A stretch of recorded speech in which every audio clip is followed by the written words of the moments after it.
والصلاة والسلام على رسول الله وعلى آله وصحبه ومن والاه. بتي أولوري درسها في التوحيد. ẹ̀kọ́ wa tí a ń bá lọ lórí ìmọ̀ Ọlọ́run ní sísìn àti ní ẹ̀kọ́ èyí tí ó rúpọ̀ mọ́ púpọ̀ jù, èyí tí a ń pè ní masáìlù i'tiqad. Nínú rẹ̀ ní ibi tí a ti fẹ́ gbé àlàyé wa ní òní, òun náà ni wípé a ti ń sọ bọ̀ náà ká lè kó tán. Dhannul haqqi billah, kí yẹn ro èrò tó dá pẹ̀lú Ọlọ́run. Wa dhannu su', tá ń pè ní dhannu ghayril haqqi bih, ìmáa ro ohun tí ò dá nípa Ọlọ́run, ìmáa ro ohun tó dá nípa Ọlọ́run, ìmáa ro ohun tí ò dá nípa Ọlọ́run. Méjèèjì náà ni máa ń ṣẹlẹ̀ sọ́mọ èèyàn. Àwọn tó bá ṣẹlẹ̀ sí ọmọ èèyàn, ká wá lè mọ ìdájọ́ èyí tí ẹ̀sìn Islam tó gbé wá, àtòfin tó rò pọ̀ mọ́ tó bá ṣẹlẹ̀ sí wa. A ti wá sọ nípa ogun Tabuk, ogun Uhud, bó ṣe ṣẹlẹ̀ àtàwọn ìṣẹ̀lẹ̀ tó ṣẹlẹ̀ pẹ̀lú ẹ̀. Bab qawlillahi ta'ala, ọ̀rọ̀ tí al-mu'allif rahimahullah tí wọ́n fi bẹ̀rẹ̀ ọ̀rọ̀ wọn náà ni ọ̀rọ̀ Ọlọ́run. أعوذ بالله من الشيطان الرجيم يظنون بالله غير الحق ظن الجاهلية يقولون هل لنا من الأمر من شيء قل إن الأمر كله لله يخفون في أنفسهم ما لا يبدون لك يقولون لو كان لنا من الأمر شيء ما قتلنا هاهنا قل لو كنتم في بيوتكم لبرز الذين كتب عليهم القتل إلى مضاجعهم وليبتلي الله ما في صدوركم وليمحص ما في قلوبكم والله عليم بذات الصدور. A ṣàlàyé kí ló fa ìsọ̀kalẹ̀ àyà yìí. Àwọn tá a fẹ́ lò bẹ́ẹ̀ ni pé ní dhannul haqqi billah, kí yẹn rorò tó da sọ́lọ́run, ìdájọ́ ẹ̀, gbogbo nǹkan tí bá ń ṣẹlẹ̀ sí yẹn, kí yẹn gbà yí pé ní dáadáa, kí yẹn gbà pé ní ọ̀dọ̀ Ọlọ́run bá lò ti wá. Nǹkan tó bá ṣẹlẹ̀ sí yẹn tí ò bá dáa, kí ẹ gbà pé ní Ọlọ́run bá gba nǹkan kan lérò ní mímọ̀ rẹ̀ àtòye rẹ̀ táwọ̀ ò mọ̀ tó lọ́wọ́n bá mọ̀, ká sì gbà pọ́ tọ́ bẹ́ẹ̀ bó ṣe ṣẹlẹ̀. Kí ẹ máa gba dáadáa lérò pé Ọlọ́run bá fẹ́ dáadáa fún àwọn ẹrú rẹ̀, Ọlọ́run bá fẹ́ rìn wá ṣe, Ọlọ́run bá máa ṣe adá sí mi, Ọlọ́run bá máa gbé mi náà ga, Ọlọ́run bá máa gbà fún mi náà. Dhannul haqqi billahi, ìyẹn wájib, ìdájọ́ ènìyàn wájìbù ní kó wà fún ọmọ èèyàn, lọ́pàá jùlọ mùsùlùmí mùmínì. Ghayrul haqq dhannu su', bí àwọn dábàá tí ò dáa, kí ẹ mọ ohun tí ò dáa.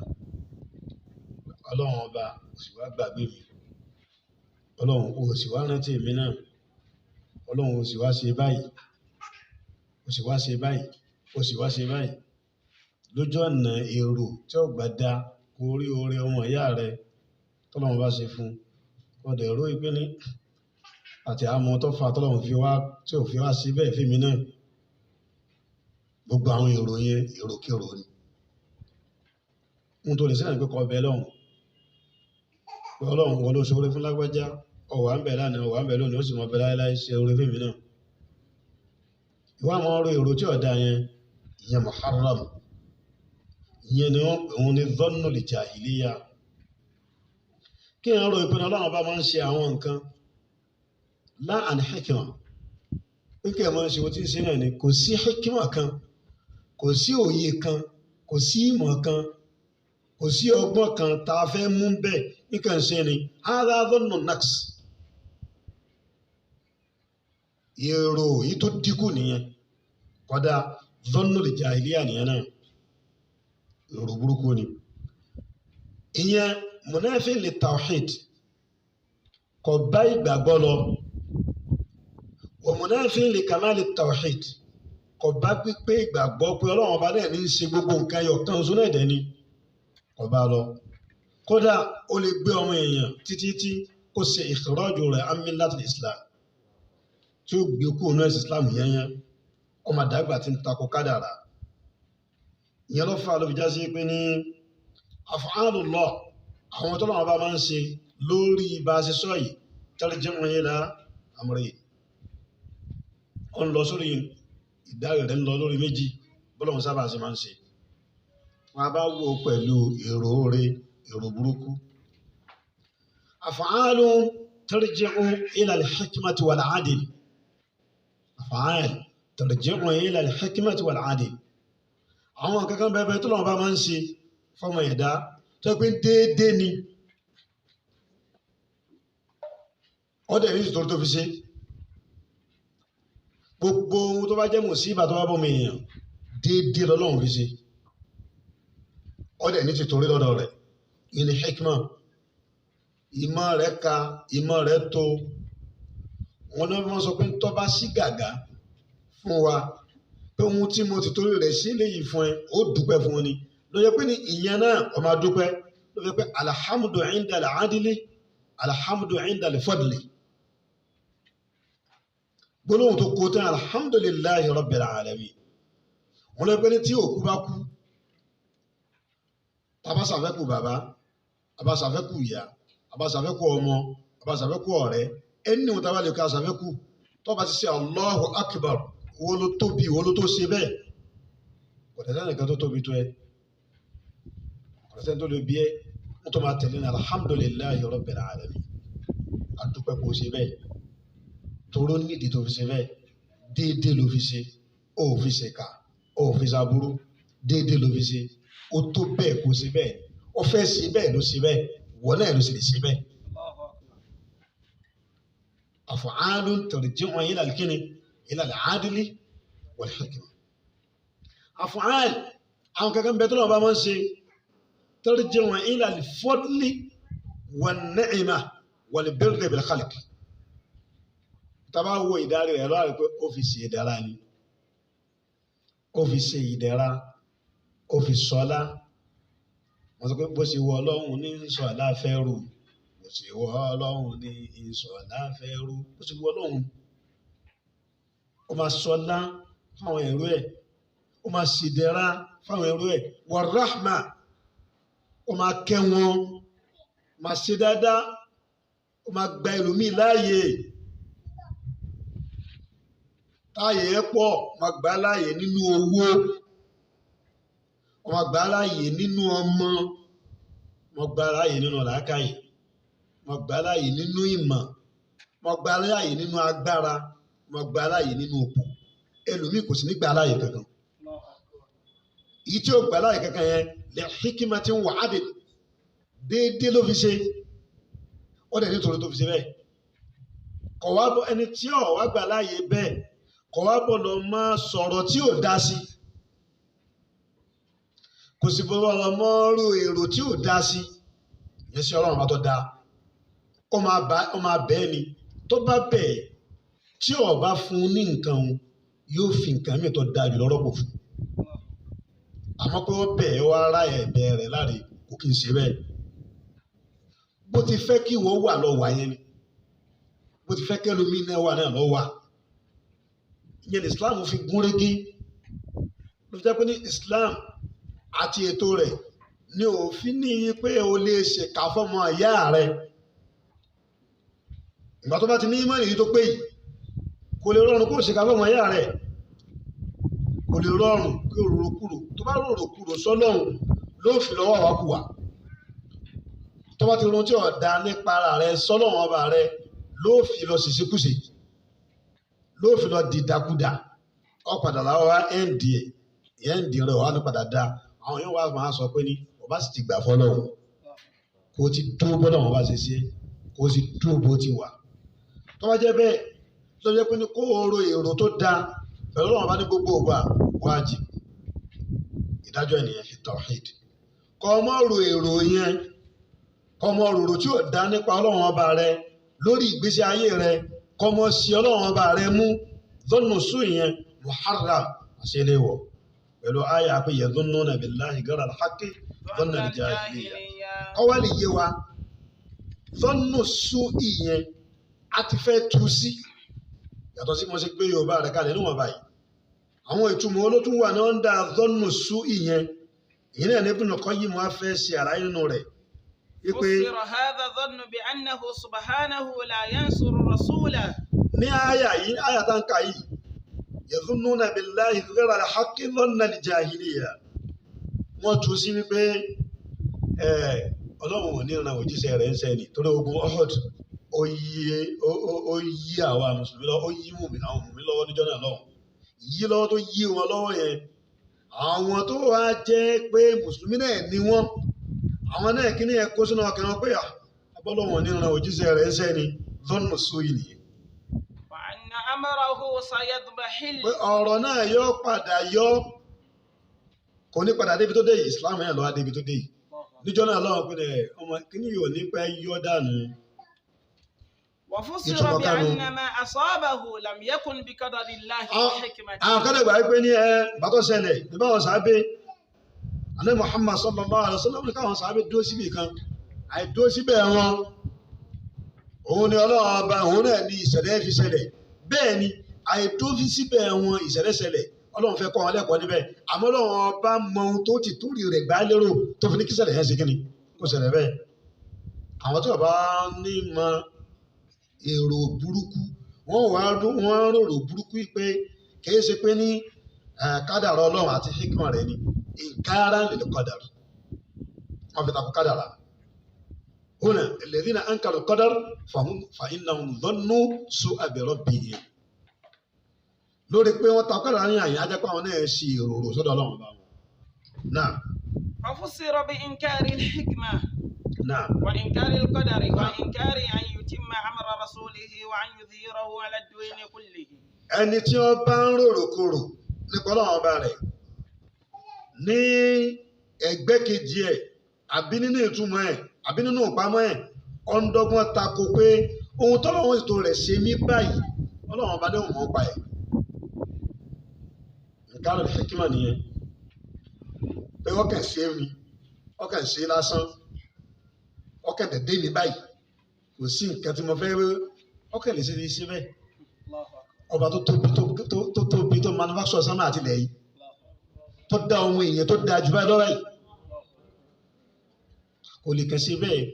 ṣé ìwọ rí kankan tí òyìnbó ọmọ ẹ̀dá lásán tó ṣe lára mọ́tò tó wá rí pé ní òyìnbó kàn sí síbẹ̀ kò nítumọ̀ kò nídìí ọkàn dèbò tó kàn síbẹ̀ ní ọkàn pé kò nítumọ̀ kankan níjọ́ tí ohun tó rò pé kò nítumọ̀ yẹn níjọ́ tí ṣẹlẹ̀ bá ṣẹlẹ̀ sí mọ́tò lọ́mọ pé àṣekínní yìí wúlò tó báyìí káwọn kan lè sọ bẹ́ẹ̀. وهذا هو ظن السوء الذي ظنه المنافقون والمشركون في سورة الفتح. òun ni gbogbo wọn rò ní suratul Fatih. àmọ́ lọ́pọ̀lọpọ̀ lónìí aktharu nnasi yadhunnuna billahi dhanna as-su'. ọ̀pọ̀lọpọ̀ ń rorò lónìí yìí gbogbo ọ̀pọ̀lọpọ̀ ẹlòmíì yóò ní ayé mi ti bàjẹ́ Ọlọ́run ọba ti gbàgbé mi èmi tọ́lọ́run ọba ti gbàgbé ó ti sọnù tipẹ́tipẹ́tipẹ́.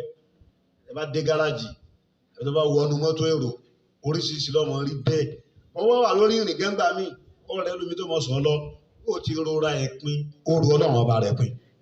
فيما يختص بهم وفيما يفعله بغيرهم. nínú ohun tí ó rúpọ̀ mọ́ wọn fúnra wọn àti inú tó lọ́wọ́ bá ń ṣe sí ẹlòmíì inú tó lọ́wọ́ bá ń ṣe sí wọn àti tó lọ́wọ́ bá ń ṣe sí ẹlòmíì orí lábájá bẹ́ẹ̀ bá jọ kódà ńgbà míì àwọn míì gbà pé tó bá ti bí ọmọ àkọ́bí gbogbo ohun tí ó máa wà tó láti wà lára ọmọ àkọ́bí òun náà láti wà ní ara ẹ̀ ó láti lówó ju àwọn àbúrò rẹ̀ lọ ó láti kàwé ju àwọn àbúrò rẹ̀ lọ ó láti ṣoríire ju àwọn àbúrò rẹ̀ lọ ó dá bẹ́ẹ̀ bá ṣe èrò tó dá nìyẹn tó lọ́wọ́ bá gbé gbàgbé ńkọ́ tó wá fún ní ẹ̀bùn tiẹ̀ tó wá fún ní ilẹ̀bùn tiẹ̀ tó wá fún ní ilẹ̀bùn tiẹ̀ kó wá fún ní ilẹ̀bùn tiẹ̀ òun lọ́mọ ti torí ìgbà míì yóò ṣe bẹ́ẹ̀ ṣe fẹ́ ìgbà míì yóò sì gbé gbà bá mi bó ṣe gbé gbà yẹn ó ti mọ̀ yí pé ní ó ní òye kan ó ní ìmọ̀ kan tó pamọ́ tí wọ̀ ọ̀mọ̀ tí ọlọ́run bá rẹ mọ́ déédéé lọ́lọ́run bá rẹ sì kò ṣe kà. لا يسلم من ذلك إلا من عرف الله. ẹnìkan lè la kó nínú gbogbo àwọn ìròyìn o nínú ọmọṣẹ́ nínú ọmọ akẹ́kọ̀ọ́ ẹ̀sìn nínú ọmọléèwé nínú àwọn tó wà ní ìjọba nínú àwọn tó wà nínú gbogbo ọ̀pọ̀lọpọ̀ ọ́fíìsì ayé àbẹ̀yẹ tí ń direct company àtẹ̀yẹ tí wọ́n ń direct àtọ̀hún tí wọ́n ń direct ẹnìkan lè la kó nínú àwọn ìmọ̀ ẹ̀rọ èrò sí ọlọ́run tí ò gbà dá ẹ̀rọ àwọn èèyàn bọ́ sí ń ṣẹ́ṣó ẹ̀rọ àwọn èèyàn bọ́ sí ń jí àwọn èèyàn gbé arópínì ìrù ọlọ́run ọba wọn pé a lè jẹ́ èèyàn mọ́ṣẹ́ tá a bá lè jẹ́ èèyàn ni ó yẹ káwọn ti jẹ́ èèyàn ìgbà táwọn ti wá jẹ́ èèyàn mọ́ yẹn aláṣẹ̀ntà ọ̀tán àyàfẹ́ tó bá mọ ọlọ́run tó mọ orúkọ ọlọ́run pé òun náà ní kọ́bìt òun náà ní báṣìt tó mọ orúkọ ọlọ́run pé ní àti iná ọ̀rọ̀ bákà yẹ̀bí sọ́tọ̀ rẹ́sìkọ̀ nímọ̀ yẹ̀ṣá wáyà pẹ̀lú yóò mọ̀ pé ní tó bá ti rí tí máa ti tó pé ní gbogbo òwò rẹ bó ṣe kíkì lè ló ń bọ́ sójú ẹ̀ kọ́mpìnì rẹ owó kan lọ ní bígbà tí fígọ̀ ọkàn ká fígọ̀ ni ó wá dé stage kan ó dá àyè kan lọ́kàn rí pé gbogbo ọkàn dó pọ́n ó ti mọ̀ pé nínú ọ̀rọ̀ bákà yẹ́bí sọ́tọ̀ rẹ́sìkọ̀ nímọ̀ yẹ̀ṣá kọ́mpìnì ló ṣe lọ́wọ́ yẹn orúkọ rẹ̀ ló lò lọ́wọ́ ọkọ̀ bá dọ̀ rẹ̀ lọ́nu yẹn ó tún wá bẹ̀ pé wọ́tọ̀ bàṣátọ̀ rẹ̀ tẹ́lẹ̀ bá ń bàṣátọ̀ rẹ̀ bá ń tún náà á tún wá náà fún ẹ̀ ó fẹ́ ká mọ̀ mọ́ òun lára gbogbo ìgbésí ayé wa tá ń lò. إلا من عرف الله وأسماءه وصفاته وموجب حكمته وحمده.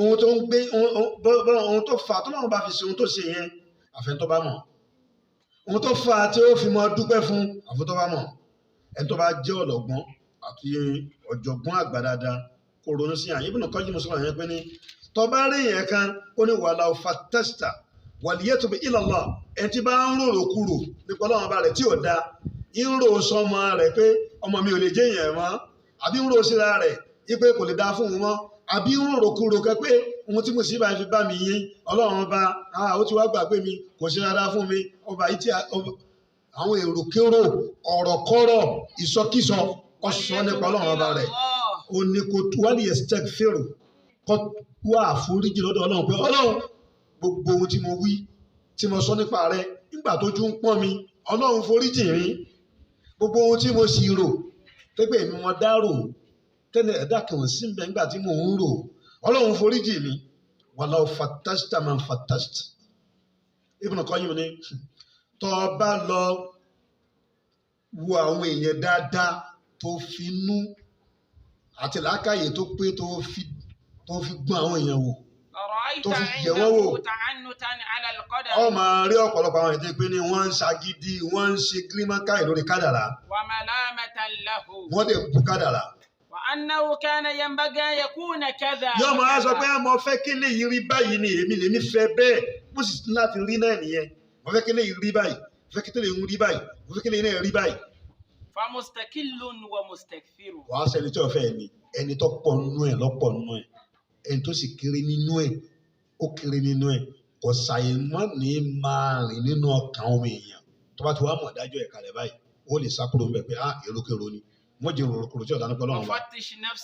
wọ́n náà ro rẹ̀ wọ́n náà wo rẹ̀ o sọ alálàáfíà kó ń bẹ́ẹ̀ tún yẹra rẹ̀ o sọ alálàáfíà kó ń bẹ́ẹ̀ sọ ọ̀là kó ń bẹ́ẹ̀ fàyín tẹ́jú mi ní ha tó bá là kó ń bẹ́ẹ̀ tó bá yẹra rẹ̀ pé ọ̀là kó ń bẹ́ẹ̀ tẹ́jú mi lè àdín màtí wà ilà fàyínní la ìkàlùkà nàìjíríà.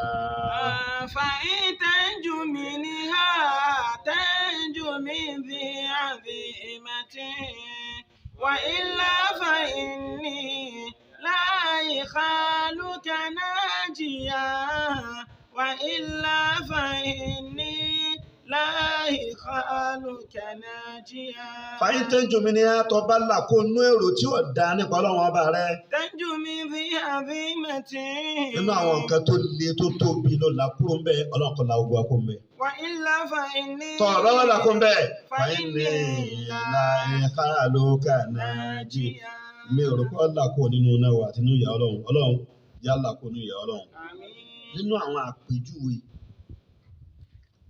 tí a fi mọ̀ pé èèyàn ń ro èròkérò nípa ọlọ́run ọba rẹ̀ wọ́n ní faman dhanna bihi allan yansura rasulahu ẹ tó bá ń rò pé ní ọlọ́run ọba ò ní ran òjíṣẹ́ rẹ̀ ṣe wala yutimmu amrahu ọlọ́run ọba ò sì ní parí ọ̀rọ̀ rẹ̀ ibi tọ́rọ̀ rẹ̀ yóò dé bẹ́ẹ̀ ibi tó fẹ́ tẹ́kẹ̀dá dé yóò dé bẹ́ẹ̀ wala yu'ayyidu tọ́lọ́run ò sì ní kún òun lọ́wọ́ ọlọ́run ò ní ran òjíṣẹ́ rẹ̀ lọ́wọ́ kò ní kún un lọ́wọ́ kò ní kún àwọn tí ń bá ń ṣètò òjíṣẹ́ rẹ̀ lọ́wọ́ ọlọ́run ọba ò ní wà pẹ̀lú wọn gbogbo eré látòkè délẹ̀ èrò burúkú ni.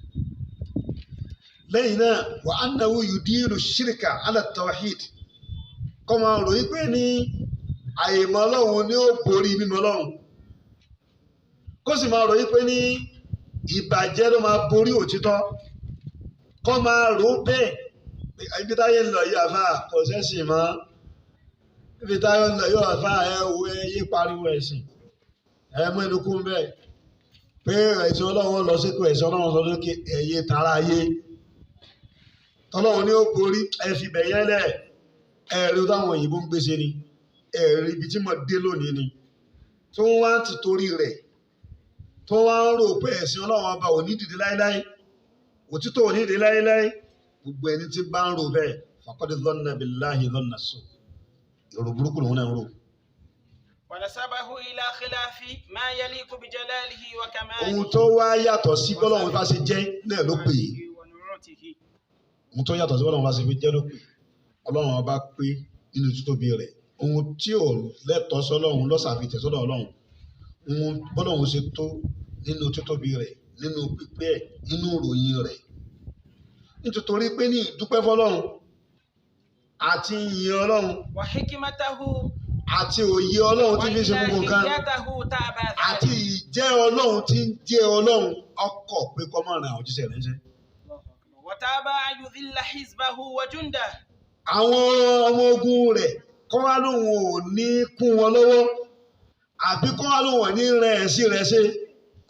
hikima ọlọ́run àti ìmọ̀ ọlọ́run ọba ọ̀tayọ̀ bẹ́ẹ̀ ọkọ̀ bẹ́ẹ̀. وأن تكون النصرة المستقرة والظفر الدائم لأعدائه المشركين kọ́ wájá sí pé ní gbogbo ìgbà به. àwọn tí wọn ò mọ̀ ni wọ́n mọ̀ borí àwọn tí wọn ò sí tiẹ̀ ni wọ́n mọ̀ borí ní gbogbo ìgbà rárá.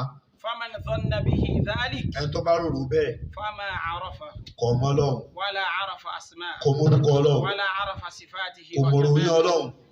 وكذلك من أنكر أن يكون ذلك بقضائه ìyẹn وقدره yọkan ẹni tó bá gbà pé gbogbo nǹkan tí ń ṣẹlẹ̀ nínú ayé Islam gbogbo ayé nǹkan tí ń ṣẹlẹ̀ nínú ayé ẹnì kọ̀ọ̀kan kì í ṣe pé ní ohun tọ́lọ́hun ti kọ kò kí n ti ń ṣe kádàrá فما عرفه kò túmọ̀ فما عرفه ولا عرف ربوبيته kó mọ ìjọlọ́hun bọ́lọ́hun ṣe ń jẹ́ ọlọ́hun kò mọ́ náà ó sì dáa kó mọ̀ ó lè sinmi وملكه وعظمته. ó sì mọ̀ yí pé ní títóbi rẹ̀ àti ìdájọ́ ẹ̀ náà kó mọ̀ bó ṣe ń rí. وكذلك من أنكر أن يكون قدر ما قدره من ذلك وغيره لحكمة بالغة وغاية محمودة يستحق الحمد عليها.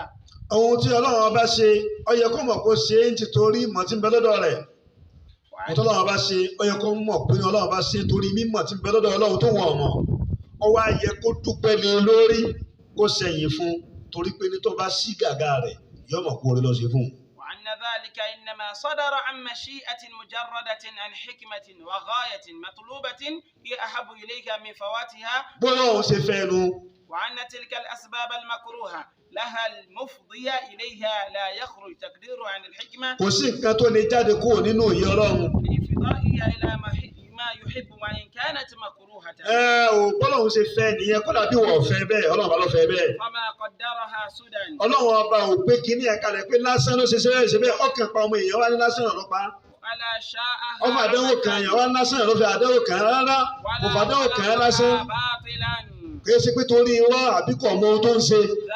ظن الذين كفروا àwọn tó jẹ́ kèfèrí ni wọ́n máa ń rò bẹ́ẹ̀. فويل للذين كفروا من النار. àwọn kèfèrí ò sì rí bí kankan ààyè kan bẹ fún wọn nínú ẹjọ́ ń pè wọ́n ẹlú níbẹ̀ náà mọ̀ wá fún wọn. وأكثر الناس يظنون بالله غير الحق ظن السوء فيما يختص بهم وفيما يفعله بغيرهم. mùtọ́lá wọn bá ń ṣe fẹ́ lómi ẹlòmíràn tara rẹ̀ sọ́lọ́hùn. mùtọ́lá wọn bá ń ṣe fún gan ẹlòmíràn tara rẹ̀ sọ́lọ́hùn. ó sì wájá sí pé ó dàbí ọmọ ìyá wa ní ẹ̀sìn Islam.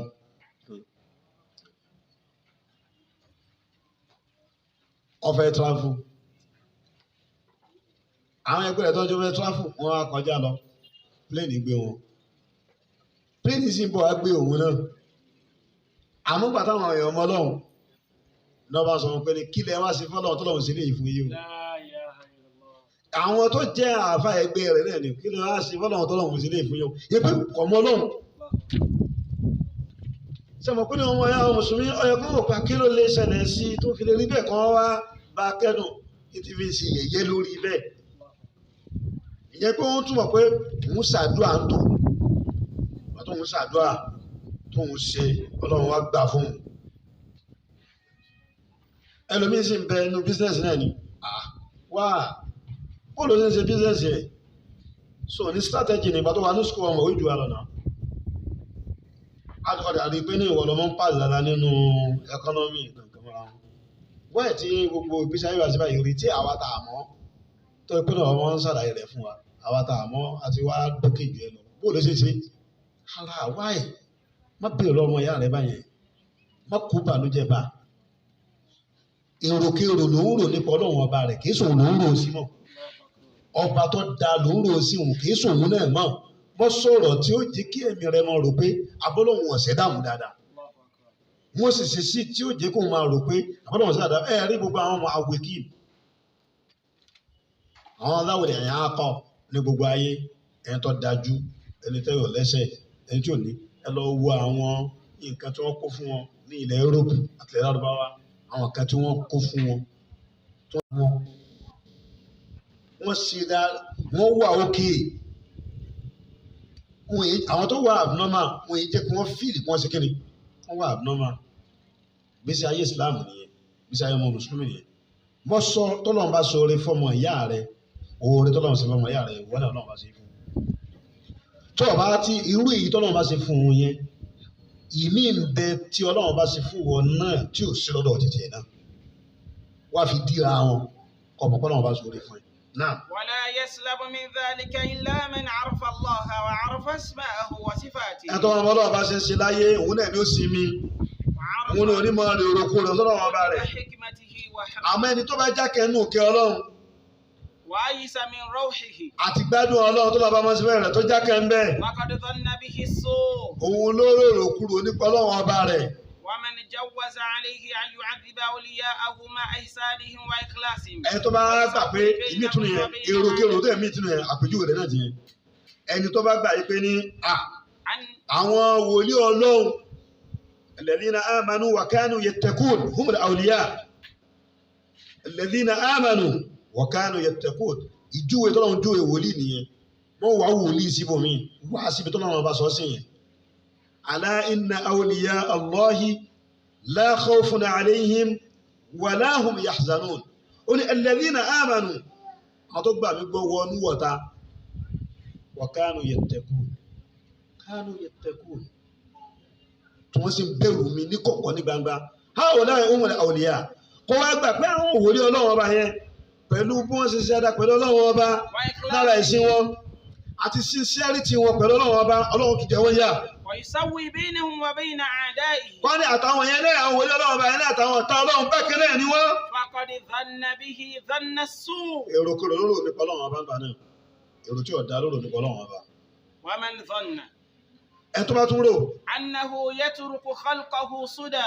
pé Ọlọ́run ọba dá àwọn ẹ̀dá yẹn lásán ni in hiya illa hayatuna dunya namutu wa nahya. àwa yẹ ká wá gbádùn lọ club ṣéun tó wù ẹ́ ṣéun tó wù ẹ́ ṣéun tó wù ẹ́. Ọlọ́run ò ní láti ọ̀pọ̀ Ọlọ́run bá ní pàṣẹ àfáà lọ jókòó Ọlọ́run bá kan pàṣẹ ń bí kan.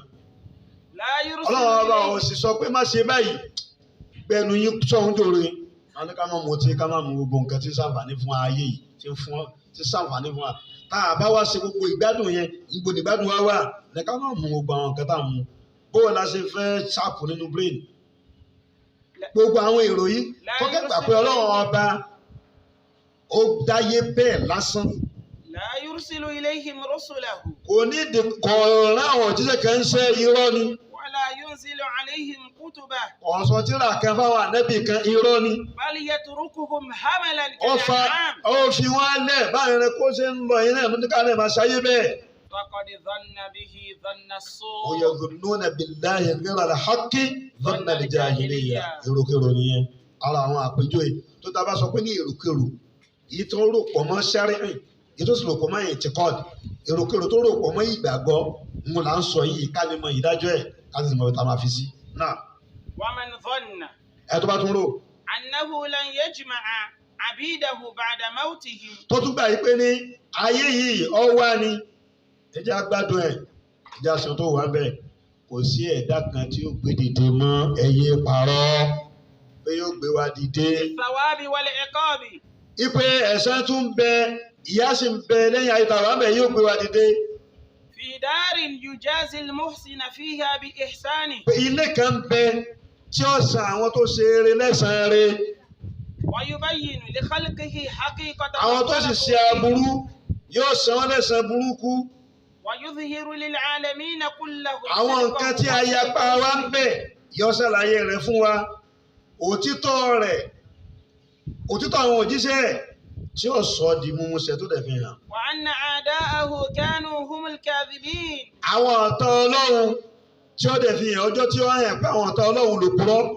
Faqad dhanna bihi dhanna as-su'. faqad dhanna bihi dhanna as-saw' faqad dhanna bihi dhanna as-saw' ó ti ro ìrokúrò nípa ọlọ́run ọba tó dá jùlọ yìí má rò ìrokúrò sẹ́dá má rò ìrokúrò pé ní kò ní sí ìjọba ìdàlùkìyàmà tó bá ti gbà pé ìjọba ìdàlùkìyàmà wà ó sì rè ó sì ní rò ìrokúrò nípa ọlọ́run ọba rẹ wọ́n dẹ̀ mọ̀ pé ọba tó fẹ́ sàṣẹ yẹn wọ́n náà rí bí ṣe ń ká àwọn ẹ̀dá rẹ̀ láyè wọ́n náà rí bí ó ṣe ká àwọn kan wọ́n mọ̀ pé ọba tí ń ká àwọn kan láyè yìí tí ó sì ká àwọn kan láyè wọ́n náà ló ní ilé ẹ̀san wọ́n náà ló ní ilé ẹ̀yà. Wa man dhanna. ẹ̀yàn tó bá tún rò. An yudayyi alayhi 'amalahu as-saliha. tó ń rò nínú ẹ̀mí rẹ̀ bẹ́ẹ̀ gbogbo ohun tí mo kúkú ń kí. Alladhi 'amilahu khalisan liwajhihi 'ala imtithali amri. èèyàn tí mo kúkú ń kí àtàwẹ̀ tí mo kúkú ń gbà àìdáadáa tí mo kúkú ń ṣe tí mo ń ṣe fáwọn ẹ̀dá ọlọ́run tí mo ń ṣe ní mímọ́ yìí ọlọ́run òkúkú rí yóò kúkú padà ará gbogbo ẹ̀ láàrin náà ẹni tó kúkú ṣe orí náà àkúkú rápẹ́ rẹ̀ náà láyé náà afa kan bẹ́ẹ̀ ó kírun ó kírun kú ní kú sí dáadáa kẹ́tọ́ sí mùsùlùmí kan bẹ́ẹ̀ ó wà ní bá mú example sí wa kíní kan bẹ́ẹ̀ kíkú wà láyé kíkú wọn ra gbogbo ẹ̀ láàrin nìjẹ́rẹ́ ìrò tí ń rò nínú ọkàn rẹ̀ yẹn. Wa yubtilahu alayhi bila sabbin min al-'abdi wa annahu. ibi ọlọ́run ọba máa ba ṣé òun jẹ́ ọlọ́run ìbáṣẹ́ ẹrù rẹ̀ jẹ́ la yudi'u Allahu ajra al-muhsinin ọlọ́run yín ra ẹ̀sán gbogbo àṣírí ọlọ́run yín ra láre kọ́mọ́rò bẹ́ẹ̀ náà. Wa annahu yu'aqibuhu bima la suni'a lahu fihi wala ikhtiyara. ó sì máa rọ̀ yí pé ní ọlọ́run máa jẹun yá pẹ̀lú ohun tó wọ́n ṣe. Wala ikhtiyara lahu wala qudrata wala iradata lahu fi husulihi. ó tẹ́ pé ní kìí ṣe pé ní òun lòun lágbára àti gbé kúrò nígbà tó ṣẹlẹ̀ sí òun ọlọ́run tún jẹun yà lé lórí. Bal yu'aqibuhu ala fi'lihi huwa subhanahu. ọlọ́run jẹun yà lé lórí. أو ظن أنه يجوز عليه أن يؤيد أعداءه الكاذبين عليه بالمعجزات التي àwọn tí wọ́n bá ànábì ọlọ́run bá gbọ́ ọlọ́run bá òní rẹ gbogbo àwọn wòlíì rẹ̀ lọ́wọ́ lórí rẹ̀ bá a ṣe sọ kọjá gbogbo àwọn èrò yìí lọ́nà sóyè náà. ويجريها على أيديهم. àwọn mùjísà tó lọ́wọ́ bá ní kó jáde gẹ́gẹ́ bí Al-Qur'an àti tó ṣe fún ànábì Musa àti tó ṣe fún ànábì Isa àti tó ṣe fún ànábì wa Ibrahim àti gbogbo àwọn ànábì ọlọ́run tó wá gbà yí pé gbogbo ẹ̀ látòkè délẹ̀ ọlọ́run kàn àwọn ànábì ọlọ́run ọba yẹn kẹ̀ gbé wá ọlọ́run ọba máa àwọn ọ̀tá rẹ̀ náà ní ọmọ rẹ̀ lọ́wọ́ ọlọ́run kẹ̀ gbé kinní yẹn gba يضل بها عباده. pé ọlọ́run ọba kẹ̀ gbé gba àwọn ọgbọ́ àwọn òjíṣẹ́ yẹn káwọn òjíṣẹ́ ọlọ́run ọba lè sọ àwọn èèyàn nù. وأنه يحصل منه كل شيء حتى تعذيب gbogbo حتى nǹkan تعذيب gbogbo من nǹkan أفنى عمره في طاعته. gbogbo nǹkan ọlọ́run ọba lè ṣe àfa ẹ máa ro bẹ̀ yẹn dáadáa kódà ẹni tó sin ọlọ́run tó kú ní tí mímọ́ gẹ́gẹ́ fún rẹ̀ ọlọ́run lè jẹ́ yá ara ọlọ́run lè jẹ́ yá kò sọ pé wọ́n jẹ́ ni kò sọ wọ́n jẹ́ yá má sọ̀sọ́kúsọ wọ́n mọ́ rò kúrò tí wọ́n rò kò wá rò pé ní èròkèrò yẹn yóò sì dìde tọ́lọ́run ọba ìṣe bẹ́ẹ̀ òkè ń jẹ́ ìyẹn bó wọ́n lọ ká ní sọ́tò sọ́ọ̀tì yóò ní kadhalika najzi al-muhsinin innahu min ibadina al-mu'minin kadhalika najzi al-muhsinin innahu min ibadina al-mu'minin lọ́ka lọ bá a sì máa ń ṣe pẹ̀lú àwọn gbogbo àwọn ẹni wa nìyẹn tó gbà wá gbọ́ bá a sì máa ń ṣe náà nìyẹn kadhalika najzi al-muhsinin bọ́lá wọn sì máa ń ṣe nìyẹn yóò ṣe dáadáa fẹ́ ló ṣe dáadáa yóò dẹ̀ jẹni tó ṣe kà yóò jẹ́ ń yá ètò ènìyàn mọ̀ wá sọ pé àtẹni ó ṣe dáadáa àfa kà á síwájú. fayukhliduhu fil jahimi fi asfali safilin. ẹni tó yẹ pé ní ìgbésí ayé ẹ̀ ọ̀tàn ayé ẹ̀ sínú tọ́lọ́hún ní kọ̀kọ̀ ní gbangba láàrin wọn àtọ́lọ́hún wa rẹ̀ pé ọlọ́run lè jẹ́ ń yá bó bá wù ú. àwọn kan ní wọ́n gbà bẹ́ẹ̀ o nínú àwọn tọ̀ ìfíyà nínú àwọn ahlul firqa tí wọ́n gbà bẹ́ẹ̀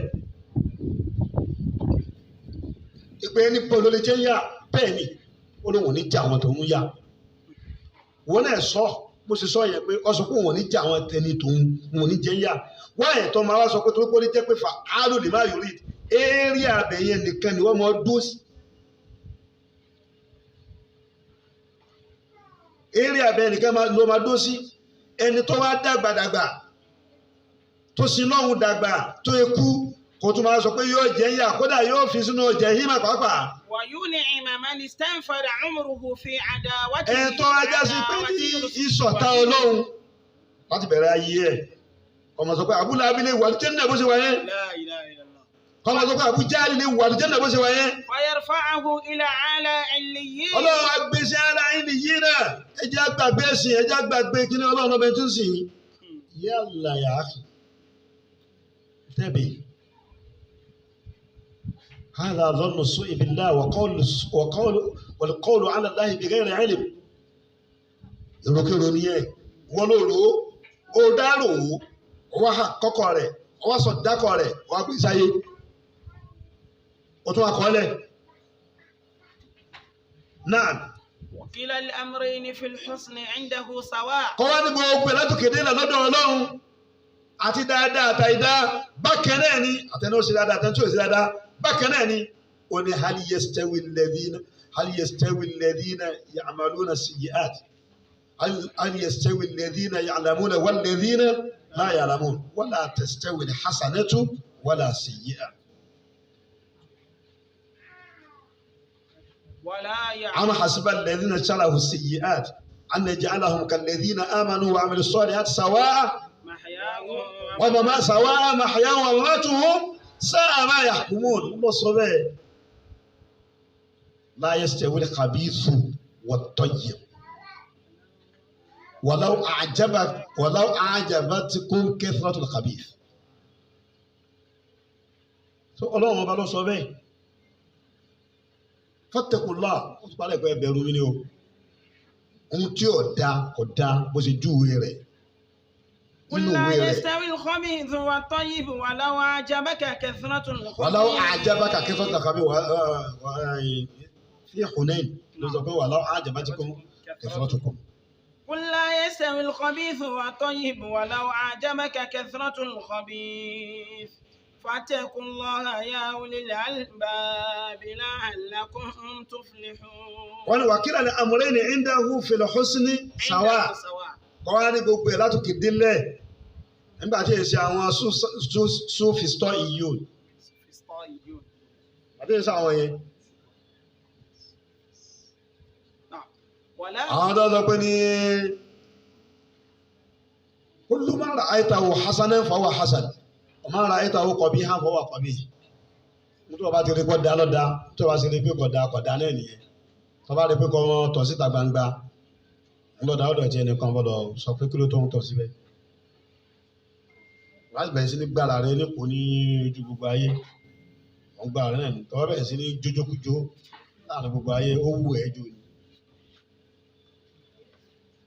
àti ìsọ àwọn báyìí نعم. ولا يعرف امتناع أحدهما ووقوع الآخر إلا بخبر صادق وإلا ولا فلا يعرف امتناع أحدهما lè mọ̀ pé eléyìí ọ̀dà ووقوع الآخر ẹ̀yin pé ní eléyìí ọ̀dà eléyìí dá iná wà àlùjánnà wà ìró kan ní ọ̀wá lọ́dọ̀ àwọn òjíṣẹ́ Ọlọ́run ọba.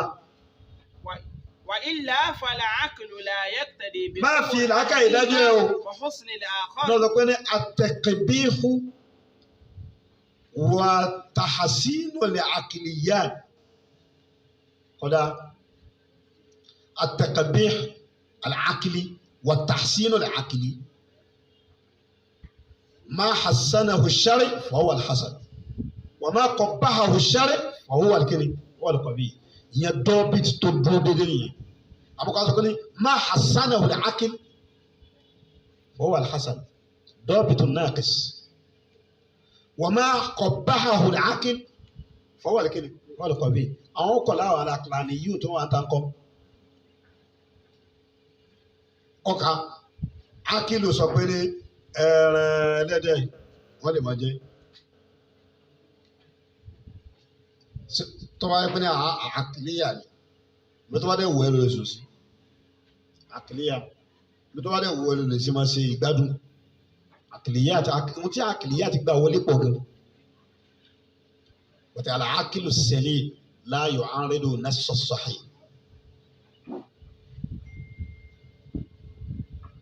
wọ́n nẹ́sọ̀ sahih náà láàyò àárẹ̀dò àkìlà sarih.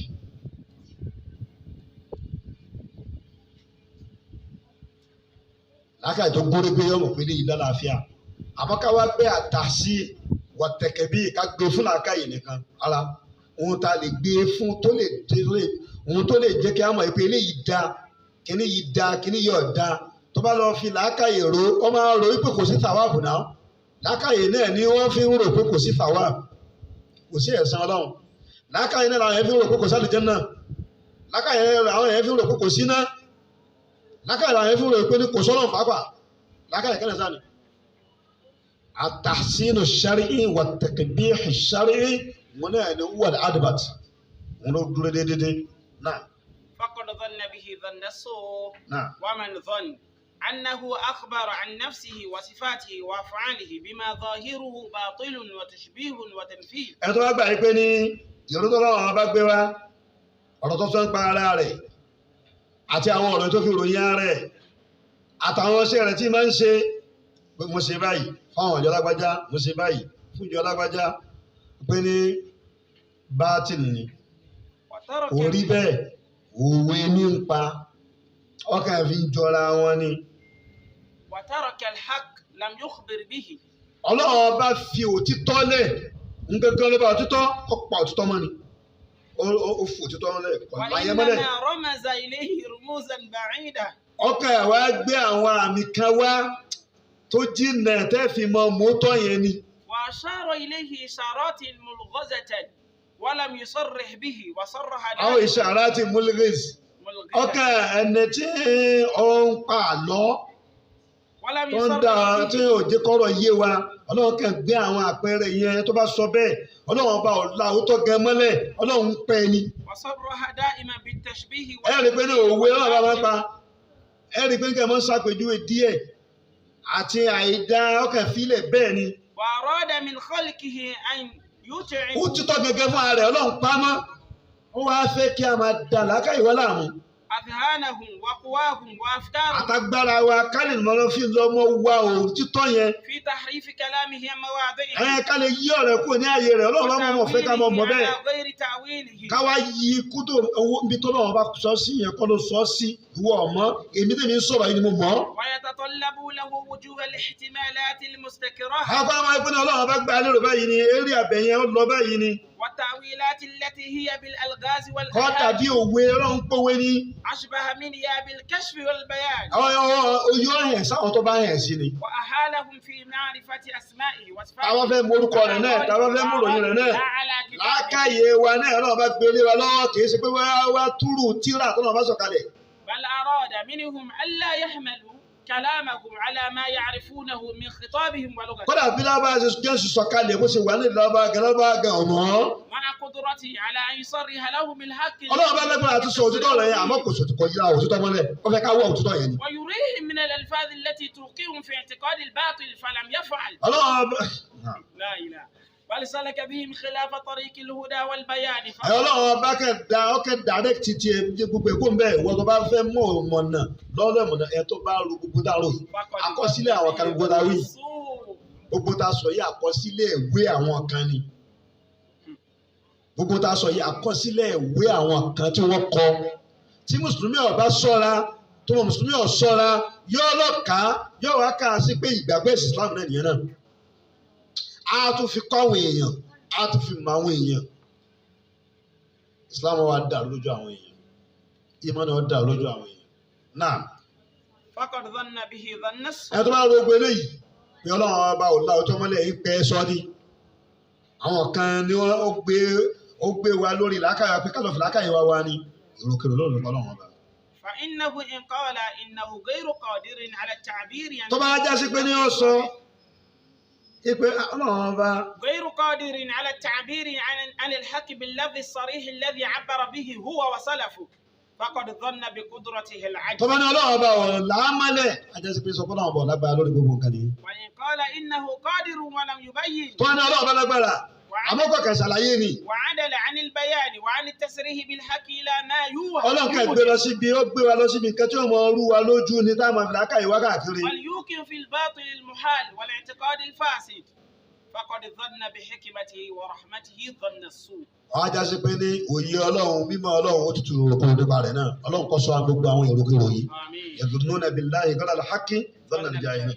فكل هؤلاء gbogbo àwọn eléyìí الظانين بالله ظن السوء ومن ظن أنه وسلفه وعبروا عن الحق náà ẹ̀ tó bá wá gbà yí pé òun àtàwọn tó ṣáájú òun. عبروا عن الحق بصريح. àwọn làwọn lò tọ́mọ́lẹ̀ Ọlọ́run aláwọ̀ tọ́mọ́lẹ̀ èyí táwọn ń sọ yẹn lò títọ́.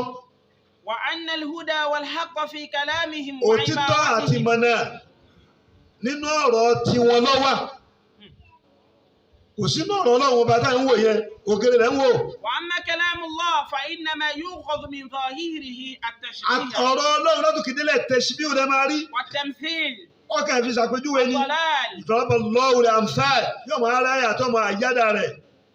وظاهر كلام المتهوكين. àwọn tí wọ́n ń dà ayé láàmú yìí àti àwọn tí wọ́n ń dààmú ní òtítọ́ yìí ọ̀rọ̀ tí wọ́n lò títọ́ ọ̀rọ̀ ni wọ́n náà. فهذا من أسوأ الظن بالله. nínú èyí kí ìyẹn rúurú kúrú tí ò dáa jùlọ sọ́nà àwọn àbàdìyẹ lè tà sọ yìí. وكل هؤلاء من الظانين بالله ظن السوء. gbogbo àwọn tó wá rò kúrò nípa Ọlọ́run ọba wọn. ومن الظانين بالله غير الحق ظن الجاهلية. àwọn tó dẹ̀ ń ro ọ̀rọ̀ jàhílíyà tí wọ́n rò kúrò nípa Ọlọ́run ọba tí wọ́n ro tí ò dáa èròkìrò tí wọ́n rò nípa Ọlọ́run ọba wọn. ومن ظن به أن يكون في ملكه ما لا يشاء. ẹni tó bá rò yìí pé ní Ọlọ́run ọba òdòṣe tó wù nínú ọlá ẹ̀. ولا يقدر على إيجاده وتكوينه. ẹni tó gbà pé Ọlọ́run ọba ò lágbára láti ṣayé bó ṣe ṣayé yìí. فقد ظن بالله ظن السوء. Ọlọ́run ó ti rò kúrò tí ò dáa nípa Ọlọ́run ọba rẹ̀. máa sọ èrò tó ń rò nípa Ọlọ́run ọba rẹ̀ dáadáa tó bá ti jẹ́ dáadáa ní alhamdulillah tó bá ti jẹ́ àìdáa ní kò sí ìsìnkú àrùkò ń bẹ̀. ومن ظن به ẹni tó bá tún rò. أنه كان معطلا من الأزل. معطلا من الأزل إلى الأبد. ó wà rí ni ìyẹn Ọlọ́run ọba wà rí tó yẹ ló fi jẹ́ pé ní ẹ bá wo gba ọ̀pọ̀lọpọ̀ àwọn ìbáyẹn ṣe ń ṣayé nìsí wọ́n ń ṣèṣe wípé Ọlọ́run ọba kò sí nínú òṣè wọn. wọ́n hùwà bíi pé kò ní sẹ̀sán wọ́n hùwà bíi pé kò ní sídìyà wọn làbọ̀ sí fi pọ̀ láyé wọn lè bàjẹ́ fi pọ̀ láyé náà. ومن ظن أنه كان معطلا من الأزل إلى الأبد عن أن يفعل. kò lè ṣe. ولا يوصف حينئذ بالقدرة على الفعل. ajá sí pé àlè ròyìn rẹ̀ pẹ̀lú kọ́lẹ́bọ̀ láti ṣe nǹkan. ثم صار قادرا عليه بعد أن. Ọlọ́run ọba ò lágbára tẹ́lẹ̀ ó sì wá lágbára. فقد ظن به ظن السوء. àyèmáyé tọ́lọ́run ọba tó ẹni tí wọ́n sọ pé ní Ọlọ́run ó mú ẹ tó ní jọ́ sọ̀kalẹ̀. Ọlọ́run ó mú ẹ ò sì jáwọ́ nù tó ń ṣe kíni tó ń ṣe lẹ́ẹ̀kan náà tó ṣe tó fi sọ pé Ọlọ́run ó ṣe kíni yóò mú ẹ. inna batisha rabbika lashadid. sọ́dọ̀gbà tó bá mú ẹ tán ni sọ́dọ̀gbà tó bá yọ sí ẹ tán ọmọ dòde ọ̀tá yẹn tá a dòde o náà. ومن ظن أنه لا يسمع ولا يبصر. àwọn akẹ́gbà bẹ́ẹ̀ wọ́n fi takòrò yẹn lọ́wọ́ pé ọlọ́run ọba yẹn ríran kì í gbọ́.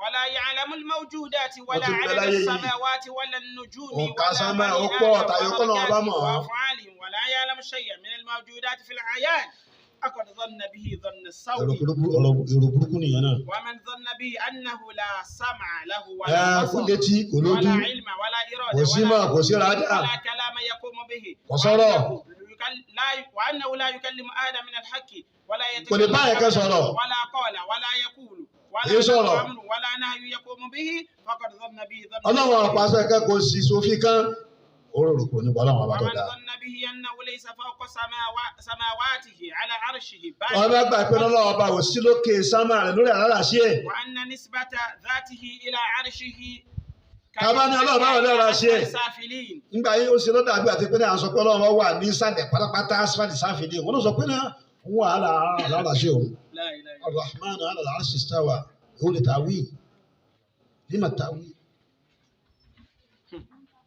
وإلى الأمكنة التي يرغب عن ذكرها لما التأويل الباطل قولي بي لما التأويل الباطل لما التفسير الخاطئ òun ló ń wà ń bẹ́ẹ̀ sọ́kọ́ wà ń bẹ́ẹ̀ wọ́n lè bá wí bó ṣe wí náà. وإلى الأمكنة التي يرغب عن ذكرها وأنه أسفل كما أنه أعلى وأنه من قال سبحان ربي الأسفل wàá nà ẹni tó bá sọ pé ní subhana rabbi al-asfal ẹni tó bá wí tó pé ìtumọ̀ tó sọ nìyẹn tó bá ní ọlọ́run ọba òun ọ̀gbà kọ́ lọ́wọ́ bá wà lókè sáà ó wà lókè àlàáṣí ẹ̀ ajá sí pé wọ́n sọ pé ní ó wà nísàlẹ̀ náà ok so wọ́n pọ́sibú kọ́ ọmọ kírun kó lè subhana rabbi al-asfal kí ló tó wí gbogbo ẹni tí ń takò sífà bẹ́ẹ̀ kí ló tó wí bẹ́ẹ̀ ó yẹ kó takò kó sọ pé ní subhana rabbi tó bá ti gbogbo ẹni sọ pé ní kò yẹ ṣe Allah subhanahu wa ta'ala al-aqidatu as-sahiha fi hadhi wọn náà ní pé kó sọ pé ní inna Allaha fi kulli makanin bi ilmihi kò fi bi ilmihi kò fi sí àmọ́ inna Allaha fi kulli makanin bi dhatihi hadha khata.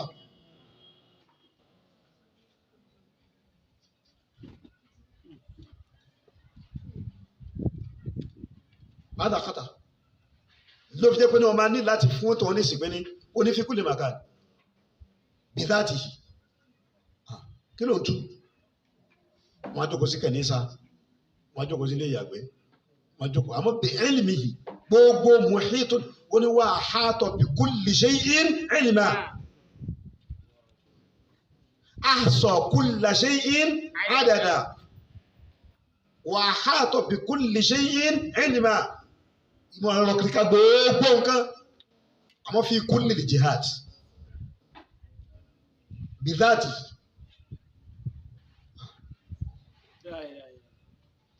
wá lè máa kírun náà wá ètò ọmọ sọ nínú sùjúdù rẹ kan subhana rabbiyal asfal inú àálà àti asfal ó lọ́ga jù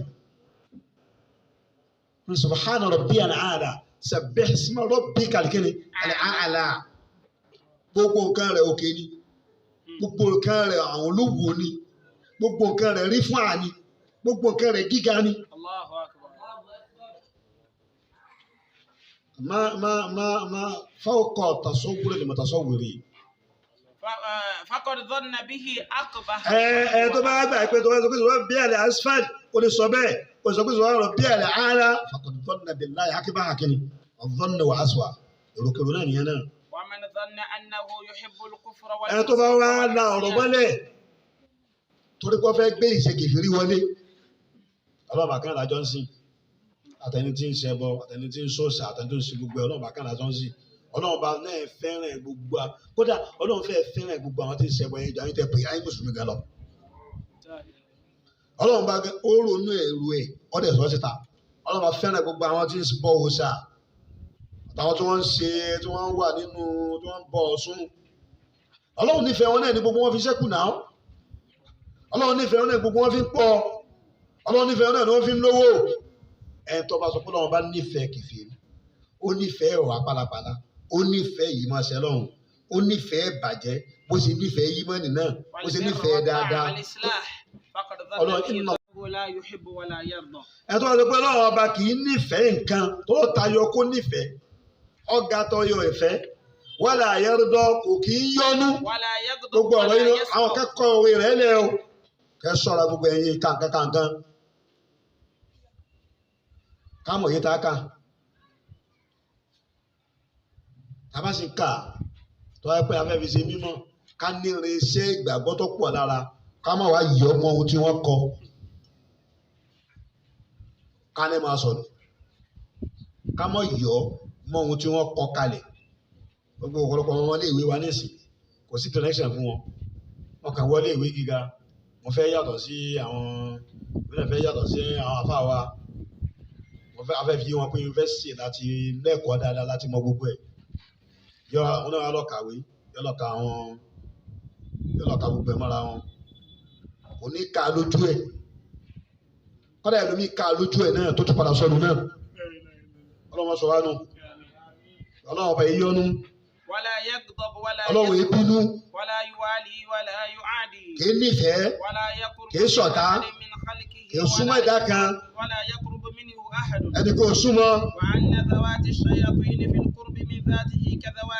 àwọn màláìkà bọ́ súnmọ́ lọ́wọ́ náà làwọn ṣàyàtì náà súnmọ́ lọ́wọ́ ọkàn náà ni. àwọn màláìkà tó da náà àwọn màláìkà yẹn àtàwọn ṣàyàtì bákan náà ni. àwọn wòlíì Ọlọ́run àti gbogbo àwọn ọ̀tá Ọlọ́run bákan náà ni wọ́n. èròkèrè ló ròyìn pa Ọlọ́run ọba rẹ̀. ẹni tó bá tó ròyìn pé. ipe ní nǹkan tó jẹ́ opposite méjì orogún ara wọn bákan náà ṣe mọ́ ṣe àtọkùnrin àtobìnrin bákan náà bá ṣiṣẹ́ wọn. أو يفرق بين المتساويين من كل وجه. nǹkan tó yá sí pé ní ọkùnrin nínú ètò rẹ̀ àti nínú òfin rẹ̀ kò sí yàtọ̀ láàrin wọn kò sí yàtọ̀ láàrin ọkùnrin pẹ̀lú obìnrin nínú ìdájọ́ rẹ̀ àti nínú ètò rẹ̀. أو يحبط طاعات العمر المديد الخالصة الصواب بكبيرة واحدة تكون بعدها. àbí yóò bá gbogbo ọjọ́ orí rẹ̀ iṣẹ́ dáadáa tó ṣe gbogbo ọjọ́ orí ẹ̀ tó ṣe ọwọ́ àṣẹ ẹ̀ṣẹ̀ ńláńlá ẹyọ kan Ọlọ́run wá fi ẹ̀ṣẹ̀ ńláńlá ẹyọ kan kó ṣẹbọ pẹ̀lú Ọlọ́run yóò wá fi bà gbogbo iṣẹ́ rere yẹn jẹ́ ìrókèrònú. ويخلد فاعل تلك الطاعة في الجحيم. látara rẹ̀ ẹ̀bíra kan ló ṣe àmọ́ gbogbo ayé rẹ̀ ló fi sílọ́hùn gbogbo ayé rẹ̀ ló fi sílọ́hùn wá sí kẹ̀bíra kan yẹn ni ó wá sọ ọ́ dẹni náà Ọlọ́run bá yìí ṣe bẹ́ẹ̀. ويهبط بها جميع طاعات. wọ́n sì tún bá nínú kẹ̀bíra yẹn ní ẹ̀ṣẹ̀ ńlá. ويخلد في العذاب كما يخلد من لم يؤمن به طرفة عين. yóò wá torí ẹ̀yìn kẹ̀bíra kan so yẹn tó sì lóun gba tútú bá ní ó wá fi ti torí rẹ̀ ju ẹnìyẹn sínú iná bí àwọn kèfèrí. واستنفد ساعات عمره في مساخطة. yóò wá ṣe déédéé ẹni tó pé gbogbo ìgbésí ayé tiẹ̀. في مساخطة ومعاداة ẹ̀ṣẹ̀ ló fi ṣẹ̀. رسله ودينه. ó tako òjíṣẹ́ Ọlọ́run ó tako tírà Ọlọ́run ó tako ọ̀rọ̀ Ọlọ́run ó tako gbogbo ẹ̀ òun àtẹni tó wá fi gbogbo ìgbésí ayé rẹ̀ sí lọ́hùn bákan náà tó wá lẹ́ṣẹ̀ kan ṣoṣo bákan náà ní Ọlọ́run ó sì wá sí wọn oró rògbò nípa Ọlọ́run ọba yìí ṣe bẹ́ẹ̀ Ọlọ́run bàtà yọ bẹ́ẹ̀. ومن ظن به. ẹ tó bá ròyìn pé أن له ولدا Ọlọ́run bímọ أو شريكا. ó sì lórogún bí gbogbo àwọn orogún tọ́lọ́wọ́ táwọn èèyàn Ọlọ́run náà lórogún àwọn ewórogún fún tó wórogún fún. أو أن أحدا يشفع عنده بدون إذنه. ẹni àwọn èèyàn lè sì pé wájú Ọlọ́run bá gan Ọlọ́run sì ní yọ̀ǹda fún wọn àwọn kan máa sì pé wájú Ọlọ́run tí ò ní lè pé kọ́lọ́run bá ṣe àná Muhammad gẹ́ fún ààrẹ yóò yọ̀ǹda fún ni kátà sọ pé wọ́n náà. أو أن بينه وبين خلقه وسائط. lè rọ́lọ́hún àfi kẹ́ kọ́ dọ́dọ̀ àwa náà who are you wọ́n dẹ̀dà wọ́n fẹ́ pé kìkì dá ìṣẹ̀lẹ̀ gbogbo ara rẹ̀ حوائجهم إليه. kó bùkátà wá sọ́dọ̀ ti wa àwọn àyẹ̀sẹ̀ á kó sọ́dọ̀ Ọlọ́run لا إله إلا الله. ìwọ kó wá sọ́dọ̀ ti wa. kò sí onímọ̀ àgbà kan tó ọmọ Ọlọ́run àbájọ sọ bẹ́ẹ̀ kó bùkátà rẹ̀ wá sọ́dọ̀ wa àwọn wa kó lọ sọ́dọ̀ Ọlọ́run àbí ẹja kó bùkátà ara wa kájọ kó sọ́dọ̀ Ọlọ́run káwájọ bẹ Ọlọ́run kọ́lọ́run wá gba àdúrà wa. ní ẹ̀rọ jẹ́ pé kò rọrùn fún ọmọ mùsùlùmí kọ́kà sọ pé ní kó pírọ́blẹ́mù rẹ wá kó alẹ́ sáyìnbọ̀dì ẹ̀ fẹ́ni tó mọ Ọlọ́run láàfà kó alẹ́ sáyìnbọ̀dì ẹ̀ ìgbà táwọn yẹn bẹ̀rẹ̀ sí ní kọ́pì àwọn tí wọ́n ń kọ́pì àti wọ́n ń kọ́pì àwọn tí wọ́n ń kọ́pì ló padà di bẹ́ẹ̀ àwọn àti pé ní gbogbo pọ́blẹ́mù yẹn gbé wá wọ́n ń kọ́pì àwọn tí wọ́n ń kọ́pì dáadáa àfa mùsùlùmí kẹ́tó ṣe bẹ́ẹ̀ ọ kọ́pì àwọn tó kọ́pì torí àjẹ àmú kókè nílẹ̀ sí kíni ó lè pọ́n àmọ́kọ́ sọ́ra torí pé ní ọlọ́run ní Allahu Samadu wọn lákòó bùkátà lọ bá lórí gbogbo làbàràbàràbà ìpèrè ni ló kọ tí ọlọ́run ọba ọ̀sọ́ nìyẹn àbí ìmọ̀ nẹ́ẹ̀sà ọlọ́run ní orúkọ ọmọ bọ́lọ́run jó àwọn orúkọ kọ̀ọ̀kan kò tún wá gba ààrẹ rẹ̀ pé ìwọ náà tún ni bí gúrú màá wájú ṣe ṣera rẹ̀ yẹn kí wọn náà gbà bẹ́ẹ̀ tó bá di ìgbẹ̀yìn ayé tó bá ní kẹ́mi rẹ̀ gún làbàràbà rẹ̀ náà bá ẹ tó fi kú. òun náà mọ̀ yín pé ní ṣé ó yẹ kí n túbá báyìí tó rí pé ní àti túbá ní òsì kìíní kò rọrùn mọ́ torí àlẹ́ àná ní ó kú àlẹ́ àná bíi fìràwọ́ náà ọkọ̀dà àṣẹ takọ́bù wọ́kún tamil mufsidi. náà. wa annahu nasaba la ibadati awliya'a min dunihi yataqarrabuna bihim ilayhi. ọlọ́run bá gbé àwọn wòlíì kankanlẹ̀ ẹ́ lọ sọ́dọ̀ wọn náà kẹ́ tó dọ́dọ̀ mi. wa yatawassaluna bihim ilayhi. wa yaj'alunahum wasa'ita baynahu wa baynahum. fàyẹ̀dẹ̀wọ̀n náà ẹ̀ wá lọ bá àwọn wòlíì yẹn lẹ́sọ pé ìwọ wòlíì ṣe nǹkan báyìí fún mi. wa yakhafunahum wa yarjunahum. ọ máa nídìí kọ́ mọ bẹ̀rù wòlíì yẹn. wa yarjunahum. ọ máa rìn kan wòlíì yẹn gẹ́gẹ́ wọn lágbájá àríwọ̀ ni wọ́n kò sí kí ní ìfún mi sẹ́ àdìsí kí mi ti há. ọba ṣe bẹ́ẹ̀ tó pe wòlíì bẹ́ẹ̀ tí wòlíì yẹn tó ń bọ́ra kúrò nínú ìṣe yẹn láyé tí wọ́n wá pè tọ́lọ́run bá jẹ́ ìpè rẹ̀ ó fi ṣe ìṣèdájú ni o. pé ọjà mi há wòlíì báyìí àyà jẹ́ ìwọ gẹ́gẹ́ ni mò ń sọ fún nísìn bá mi kọ̀máǹdì gbogbo ètò tó mo fi kọ̀máǹdì kó jẹ́ kí ọjà mi kó ṣe kí ni kàn kílẹ̀ ayé wọ́n á jẹ́ wòlíì yẹn lọ́sọ́dọ̀ àwọn ọba tó dáa tọ́lọ́run bá ṣe ọ́fíìsì ìsìdájú torí bí tí èmi rẹ̀ ó wà náà nù ìsìdájú ni ó rí ẹdẹ wọn náà pè yẹ ọlọ́run ọba àgbẹ̀ kalẹ̀ bẹ́ẹ̀ ẹ pè mí wòlíì ní òpè ọlọ́run wọ́n ní òpè ọlọ́run wọn kàlùkù ọjọ́ òpè ọlọ́run wọn lọ dá wa náà. ومن ظن به أن ينال ما عنده بمعصيته ومخالفته. ẹni tó bá gbà pé ní gbogbo nǹkan tí mo máa rí ohun tó lọ́wọ́ bá ń nẹ̀ ní dàwó lálẹ́ husna tí n bá ṣe lọ́run jù bẹ́ẹ̀ lọ wò ó yóò tún dá fún ìjọ lọ. كما يناله بطاعته وتقربه. tí èmi àti ẹjọ́ dọ́gba ni mi bí wọ́n kírun wọn gbá rẹ̀ wọ́n ṣe gbogbo ẹ̀ èmi máa ṣe lọ́run lọ wọ́n dẹ̀ máa rí pé èmi máa tún lówó jù ọ lọ bẹ́ẹ̀ ni ó lè ní lóòótọ́ ó lè yahoo kórí ó lè yahoo kórí ó lè jí kórí ó lè ṣe gbogbo ẹ̀ kórí bọ̀tí àti bọ̀tí bá kẹ́lẹ́ kọ́ ló máa rí. فقد ظن به خلاف حكمته وخلاف موجب أسمائه وصفاته. ohun tí orúkọ Ọlọ́run bá ń sọ kọ́ ní òun nìyẹn ó ti rorò kúrò sí Ọlọ́run bá rẹ̀ náà. ومن ظن به أنه إذا ترك شيئا من أجله لم يعوضه خيرا منه. نعم من ترك شيئا لله ń tà wọ́n nìyẹn عوضه الله خيرا منه. ẹ̀ tó bá ní Ọlọ́run mo fi kíní yẹn rẹ̀ torí tọ́lọ́run torí ti Ọlọ́run yìí tó lóore jù lọ tó lóore lójú kíní yẹn lọ lọ́wọ́ bá ẹ̀ tó bá ní mo fọ́ tílẹ̀ Ọlọ́run torí pé ó ní kí mọ́ mu tí mọ́ mi ò mu tí mọ́ عوضه الله خيرا منه ń tó da jùlọ tí ó yọnu sí ju Ọlọ́run bá máa ẹ̀ tó wá gbà pé Ọlọ́run fún ẹ̀ tó wá gbà pé Ọlọ́run bá ò ní í ṣe bẹ́ẹ̀. أو من فعل شيئا لأجله لم يعطه أفضل منه. àbí ẹni tó yẹ pé ní Ọlọ́run ò ń kọ́ àwọn ọmọlẹ́kọ̀ọ́ ẹ̀sìn Ọlọ́run ò ń lọ mò ń bọ̀ Ọlọ́run ò ń ṣe wáàsí Ọlọ́run ò ń kọtíra Ọlọ́run ò ń ṣe báyìí Ọlọ́run ò ń ṣe sàrà Ọlọ́run ò ń dá sí mọ́tàsí Ọlọ́run ò ń dá sí lékè Ọlọ́run ò ń ṣe báyìí fún àwọn ọmọ aláìní Ọlọ́run ò ń ṣe báyìí mo ṣe báyìí mo sì gbá nínú ọkàn mi wípé ìwọ Ọlọ́run ọba náà ló fún mi ju tí mò ń ná lọ ẹ tó bá gbà pé Ọlọ́run ọba ò ní fún ẹni náà ju tí ń ná lọ. فقد ظن به ظن السوء. èròkèrò ló rò Ọlọ́run ọba rẹ. ومن ظن به. ẹ tó bá rò bẹ́ẹ̀. أنه إذا صدقه في الرغبة والرهبة وتضرع إليه وسأله. ẹ tó bá gbà pé ní òun gbà pé Ọlọ́run ọba òun lè pè nígbà tó bá ń bà òun lòun lè rẹ́kan rẹ̀ fún oore. واستعان به ọwọ́ àwọn àná lọ́gbọ̀n Ọlọ́run. ọdẹ wá jíire pẹ̀lú Ọlọ́run أنه يخيب ọdẹ wá gbára lé ó tún wá ń gbà náà kàrẹ pé Ọlọ́run já ìrẹ́ kan òun ولا يعطيه ما سأله Ọlọ́run ọdẹ òun rẹ̀ tó ní fún olówó tó ń fẹ́ فقد ظن به ظن السوء èròkèrò ní ìròyìn Ọlọ́run ọba rẹ̀ وظن به خلاف ما هو. Ọlọ́run ọba dáadáa ni wà áhàlù taqwa wà áhàlù maghfirah wà áhàlù rahma ومن ظن ẹ tó bá gbà أنه يصيبه إذا عصاه كما Ìpè ní يصيبه Ọlọ́run ọba. إذا أطاعه yóò san òun lẹ́san tóun bá tẹ̀lé tiẹ̀ yóò sì jẹun yá tóun bá ṣẹ̀ أنه يصيبه إذا عصاه كما يصيبه إذا أطاعه.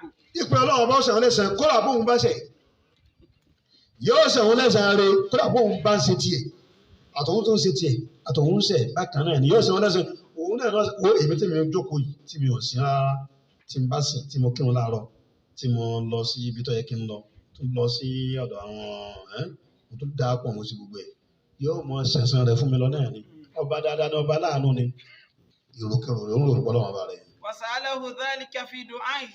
ó tún á ń bèèrè rẹ̀ pé Ọlọ́run wọ́n la pé mo máa ń kírun mo sì tún máa ń lọ sí mo náà ń fọ bọ́ọ̀fù mo sì ń ṣẹ́fà torí pé mo tún ń ṣẹ́fà náà wọ́n náà lọ dá ifá mo dẹ̀ ń bọ̀ Ògún wọ́n náà ló kí n mọ bọ̀ Ògún wọ́n náà lọ dá Ògún mo dẹ̀ ń lọ sí àwọn mẹ́ta ni mo ń ṣe Ọlọ́run mẹ́ta ni mo ń ṣe torí títí ẹ̀ náà mo sì ń ṣe tí wọ́n ti kúrò máa tún bọ́ sí chọ́ọ̀chì tí wọ́n ti kúrò ní chọ́ọ̀chì máa bọ́ sí ọ̀dọ̀ ìyá Ọ̀ṣun máa tún kúrò náà wọ́n náà mú wá kiri wọ́n náà mú wá kiri ọkọ wọn á tún sọ bẹ́ẹ̀ fún ẹni tí ń sin lọ́hùn tó dúró déédéé pé ní sórí yóò ṣe é fèmí náà torí pé èmi sì gbogbo ẹ̀bọ ni.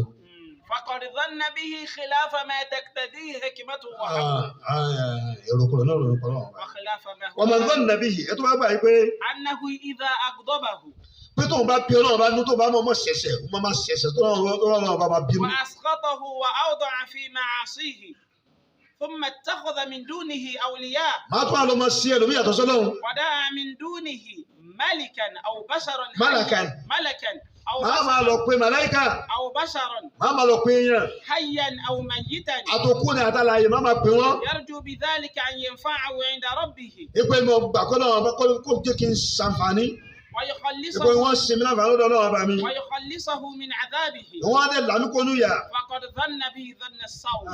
èrò kẹrẹ ló náà ló ní bọ́lá wọn bá rẹ̀ náà. فأكثر الخلق بل كلهم إلا من شاء الله يظنون بالله غير الحق. dhanna al-jahiliyya báwọn ẹ̀dá ṣe rí nìyẹn ọ̀pọ̀ àwọn ẹ̀bùn ṣe rí nìyẹn èròkèrò ti pọ̀ jù ìjà fi èròkèrò lẹ̀ èròkèrò pọ̀. نعم. bí gbogbo ọmọ ẹ̀dá ti tẹ́tẹ́ nìyẹn ẹ̀ wá mọ tó tún wá lágbára jù ká tó parí dárúsọ wáyé díẹ̀ láàrin ṣẹ́jú díẹ̀ òun ni pé ní fa inna ghaliba bani Adam gbogbo ọ̀pọ̀ ọmọ ànábì Ádámà.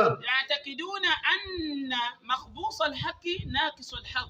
ipe ní lọ́kì wa ò rí bẹ́ẹ̀ àárín lọ́kì Ọlọ́run ọba ti gbàgbé mi. وأنه يستحق فوق ما شاء. ibi tá a ti wá sọnù gan òun ni pé kò rí ẹ̀dá Ọlọ́run ọba ẹgbẹ́ rẹ tọ́lọ́run bá ṣe ọlá fún tọ́lọ́run bá ṣe oore fún wọ́n jọ bí yín ni wọ́n jọ tọ́ yín ni wọ́n jọ rè yín ni ẹjọ́ dàgbà ní inú ilé kẹlẹ́ ti jáde àyè kẹlẹ́ ti jáde ọ́fíìsì kẹlẹ́ jọ ń ṣiṣẹ́ ilé ìjọba kẹlẹ́ jọ ń ṣiṣẹ́ ilé àyè kọ́mpìnì kẹlẹ́ jọ ń ṣiṣẹ́ Ọlọ́run wá fún un ní ìpín tó ju ìpín rẹ̀ lọ kọ́ máa sọ fún pé wọ́ Ọlọ́run ìpín tó yẹ kó ju tiẹ̀ lọ́dọ̀ kó pín fún mi. èmi mọ lẹ́tọ̀ọ́ sí ju tó pín fún yín lọ kìí ṣe òun ló yẹ kó fún. ولسان حاله يقول. wọ́n á fa rẹ̀ sọ pé. ظلمني ربي. ìṣesí rẹ̀ sọ pé ní Ọlọ́run bá mi ṣàbò sí mi ni. ومنعني ما أستحقه. Ọlọ́run ọba ní òjé kí n rí ìpín tèmi kìí ṣe òun ló yẹ kó fún. ونفسه تشهد عليه بذلك وهو بلسانه ينكر. ẹ̀mí rẹ̀ ó dẹ̀ mọ gbà pé ní bó sì wọ Ọlọ́run ní sí sọ láfẹ́ rò àmọ́. وهو بلسانه ينكره. ahọ́n rẹ̀ ọmọ takò bẹ́ẹ̀. ولا يتجاسر على التصريح به. kò á nílò lámúlẹ̀ pé Ọlọ́run ọba ló sọ ọlá fún ẹjú mi lọ. ومن فتش نفسه. ẹ̀ tó bá lọ tọpinpin ẹ̀mí ẹ̀. وتغلغل في معرفة طواياها. tó bá lọ mọ tí ń bẹ nísàlẹ̀ ẹkùn rẹ̀. رأى ذلك فيها كامنا. yóò rí bọ́wá bẹ́ẹ̀ o. كمون النار في الزناد. bí iná ṣe ń bẹ nínú ìṣáná tó yẹ pé ẹ̀ ní mọ̀ pé ní bẹ́ẹ̀ sá ní àgbà tó bá sá. فقد زناد من شئت ينبيك شراره عما في زناد. ìwọ ni ìwọ náà wò ó ìsáná iná bẹ́ẹ̀ ọ̀pamọ́ síbẹ̀ ìwọ wá sá ìsáná yẹn wá sá ìsáná yẹn yóò nígbà yẹn lọ́mọ yẹn pé ẹ wo bí ṣe ń ṣe kí ni ẹ wo bí ṣe ń ta wàràwàrà ẹ wo ní ti ń jáde lára sáré kékeré yìí bó ṣe wà lọ́kàn gbogbo ọmọ yẹn ni. ولو فتشت ما فتشت. tó bá wà lọ tọpinpin tó bá yẹ kó tọpinpin. لرأيت عنده تعنتا وتعتبا.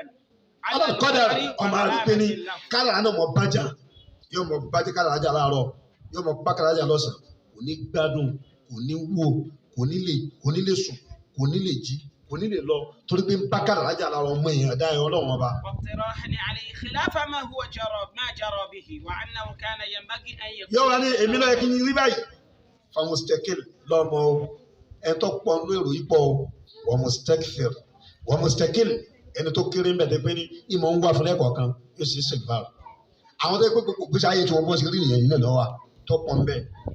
فتش نفسك هل أنت سالم من mo ló fi sọ pé ní falatẹ́dùn wọ́n máa rò ọlọ́run ọba tó ṣẹ̀dá gbogbo àwọn èèyàn yìí tó ṣẹ̀dá yìí pé ní kí àdánwò báyẹn kó ṣẹ̀dá pé kó oore báyẹn òun lọ́mọ tó torí tó fi ṣubú ẹ̀ látòkè délẹ̀ ẹni tó bá ń ro èrò yìí tó ń rorò kúrò nípa ara ẹ̀ náà àbíṣẹ́dá ọlọ́run ọba tí ò da kọjá wọn níbẹ̀ kó ṣe sèkvar nítorí yìí pé ní kọ́mọ́rò pé ní ọlọ́run ọba ṣàbòsí òun ọlọ́run ọba ṣàbòsí rẹ̀ torí pé òun ni ahkamul hakimin ọlọ́run ọba lọ́ba tó ń dájọ́ bẹ́ẹ̀ ju ẹni dájọ́ lọ ọlọ́run ọba ṣàbòsí ẹ̀ ọlọ́run ni adalul adilin òun lọ́ba tó ṣe déédéé ju gbogbo ẹni tó ṣe déédéé lọ ọlọ́run ọba ṣàbòsí ẹ̀ ọlọ́run ni arhamur rahimin ọlọ́run ti ń kẹ́ni ju gbogbo ẹni tí ń kẹ́ni lọ ọlọ́run ọba ṣàbòsí ẹ̀ òun ni àlùgẹ́ni òun lọ́ba tó rọrọ̀ òun lọ́ba eléyìí òun ló ní ọrọ̀ tó pé والحمد التام òun ló ní ọpẹ́ tó pé والحكمة التامة òun ló ní ẹ̀yìn tó pé òun ló ní mímọ̀ tó pé المنزه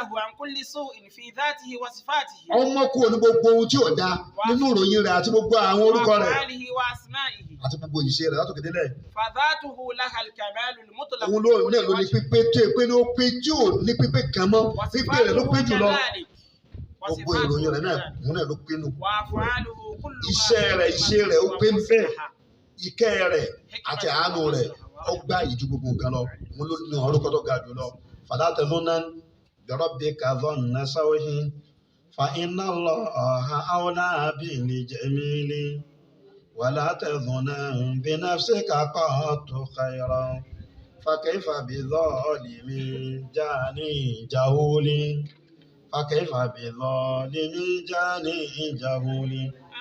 وقل يا نفس مأوى كل سوء أيرجى الخير من ميت بخيل وظن بنفسك السوء تجدها كذاك وخيرها كالمستحيل وما بك من تقى فيها وخيره فتلك مواهب رب الجليل وليس لها ولا منها ولكن من الرحمن فاشكر للدليل من الرحمن فاشكر للدليل. Òrò tó da sọ̀rọ̀ rẹ̀, òrò tó da sọ̀rọ̀ ọlọ́run ọba rẹ̀, òrò tó da ní gbogbo ìgbà, wá gbà pé ọlọ́run ọba náà ní í ṣe gbogbo nǹkan. Gbogbo àwọn tó rò tí ò da, àwọn ni wọ́n jọ àwọn mùnáfìkì, àwọn ni wọ́n jọ àwọn mùnáfìkọ̀. Àwọn ni wọ́n jọ àwọn mùṣìríkí àwọn ni wọ́n jọ mùṣìríká lọ́wọ́ sọ pé ní alimunafik wa yu'adhib alimunafikina walimunafikati walimushirikina walimushirikati adh-dhannina billahi tí wọ́n lòrò kúrò tí ò da àwọn ni wọ́n lòrò kúrò tí ò da nípa ọlọ́run ọba rẹ má rọra rẹ pin la mubaddila li kalimatihi. لا مبدل لكلماته لا مبدل لكلماته لا مبدل لكلماته. Ọlọ́run bá máa ṣe kò sẹ́ni tó lè ní kó mọ̀ sí لا مبدل لكلماته. Torí náà àkótán dárúsù wa ní òní wọ́n lè pè ní ká máa ro èrò tó dáa nípa àwọn tó lọ́wọ́ bá ṣe fún wa sọ́dọ̀ ọlọ́run ọba wa yí pé ní dáadáa ló ṣe ká máa ro èrò tó dáa nípa ohun tó lọ́wọ́ bá ṣe fún ẹ̀dá ọlọ́run tó dáa ipò ọlọ́run bá lè ló tó ṣe bẹ́ẹ̀ tí a bá ń rò bẹ́ẹ̀ yìí jẹ́ wájib fún wa ká máa rò bẹ́ẹ̀ èrò tí ò dá sí rárá èrò tí ò dá sí ọmọlàkejì wa èrò tí ò dá sí ọlọ́run ọba ká jìnà sí subhanaka allahumma wa bihamdik astaghfiruka allahumma wa atubu ilayk subhana rabbika rabbil izzati amma yasifun wa salamun ala al mursalin.